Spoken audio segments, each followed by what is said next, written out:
Thank you, Honourable Speaker, sir. Honourable Speakers, I thank you for giving me this opportunity to respond to the question by the Honourable Member. Mr. Speaker, sir, the roadside stall initiatives were actually launched in 2018 by the Honourable Prime Minister. Since the launch, Honourable Speaker, sir, we have constructed about 102 permanent, strong and durable roadside stalls throughout the country.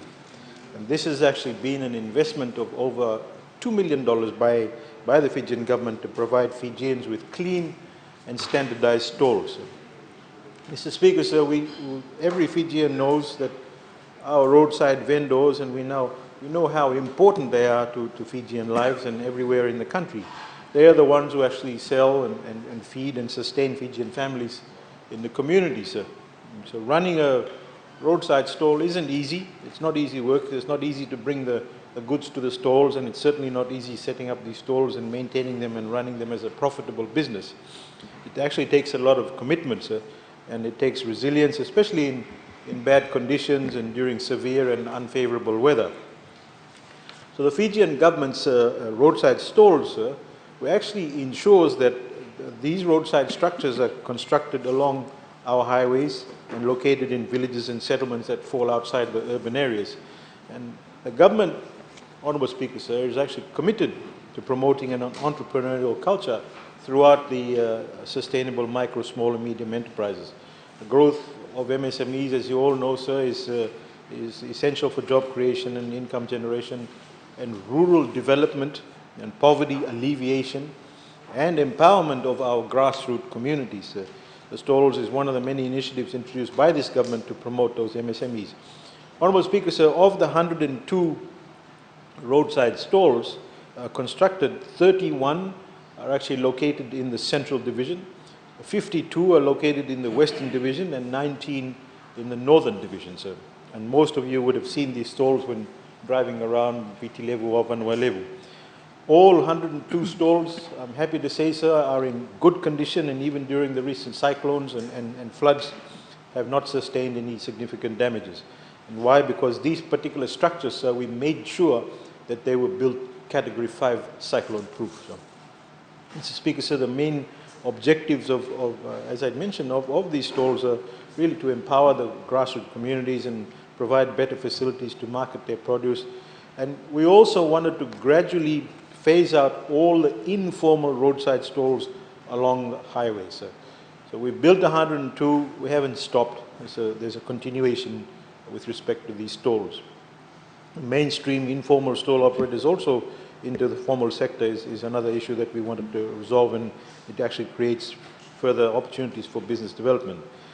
Mr. Speaker, it's our government, this government, that actually saw the importance of these particular objectives. This government that truly is a grassroots government, sir, and livelihood and MSME development is actually at the heart of our policies. Previous to this, no governments has actually cared enough about Fijians to bear the weather elements, the shearing heat and rain, and sitting in crudely constructed stalls, in some cases with children, to earn a living. This government did, Honourable Speaker, sir. Mr. Speaker, these stalls are more than actual just structures, sir. They motivate ordinary Fijians and give them opportunity to sustainably earn an income and harness their entrepreneurial spirit. Mr. Speaker, sir, I get calls on a weekly basis about these particular stalls ever since we started building them, sir. The ministry actually has been actively also monitoring and evaluating the success of the implementation and the socio-economic impacts it has on Fijians. And from a survey that was conducted by the ministry, sir, and again I repeat, by the ministry, sir, it's 62% of the vendors revealed that they earned up to I'll get to you in a minute, Honourable Gavoka. You misled Parliament yesterday again. From a survey conducted by the ministry, sir, they earn up to $50 on a daily basis, and 19% to up to $100 daily, and an additional 19% more than $100 daily. So that's pretty good income, sir, from these stores. The majority of these vendors operate from Thursday to Sunday in selling agriculture and fisheries commodities. In the earlier part of the week, these vendors spend most of their time on their farms. So by providing these stalls, we are also ensuring direct access to markets and cutting out the middlemen, meaning those farmers who toil the land are able to reap the rewards of their labor through some maximum profits, sir. Through this initiative, Honourable Speaker, sir, I'm actually proud to say that we have actually directly supported the livelihoods of approximately 1,300 Fijians, sir. And approximately 56% of the beneficiaries are women, sir, who co-share the stalls with other women vendors or are in the same household. These stalls can be occupied by a group or actually by an individual. An example of communal use is demonstrated in Nambova village in Wainimbuka, sir. The village population is just over 200 and there are 71 households. The village headman is the representative of all the farmers in Nambova village, and households can take turns to sell their produce from the stalls located within the village, sir. Most vendors, sir, have highlighted that the provision of the stalls has led to benefits and benefits in reduction in the cost and time of travelling and selling produce from a municipal market. It gives them an alternative venue. There's increased sustainable income because they have more time to work on their farms rather than actually travelling to an urban centre.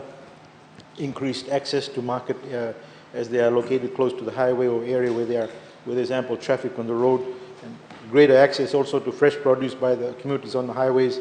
These hygienic and safe stalls to sell their commodities from, sir.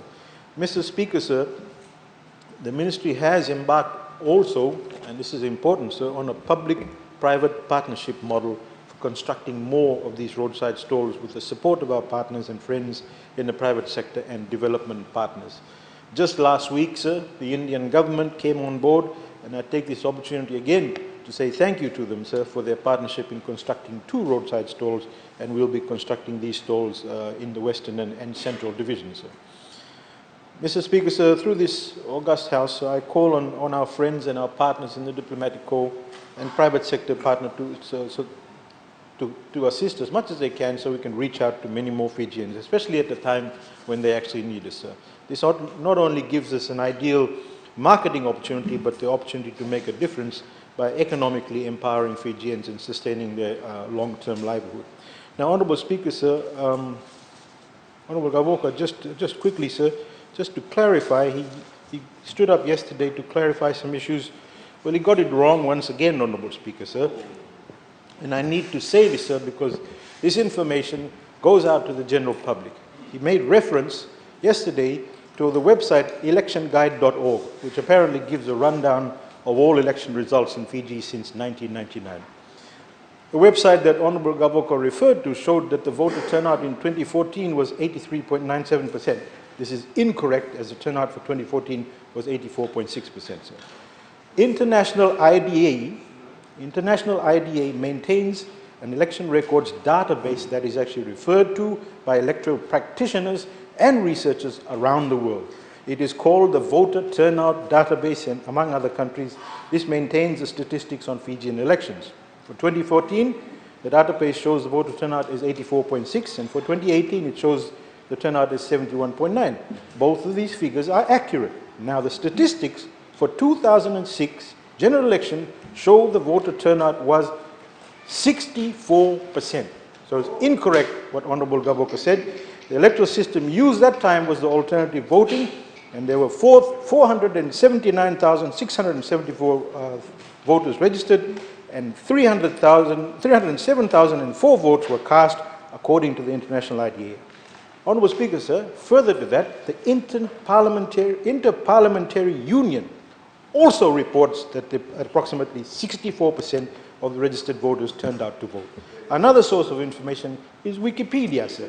And the statistics on Wikipedia shows that the turnout for the 2006 general elections was 64%, sir. As a rule, and I don't want to rely on Wikipedia, sir, but as a source of information, but it does corroborate with the other 2 websites.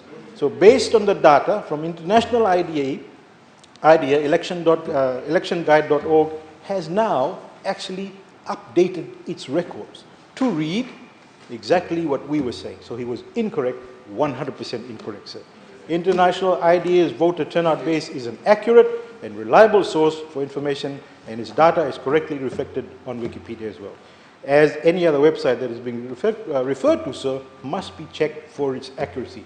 And this applies across the board to everything that we actually come and say in this house, sir. Get your facts correct. Get your data checked for accuracy.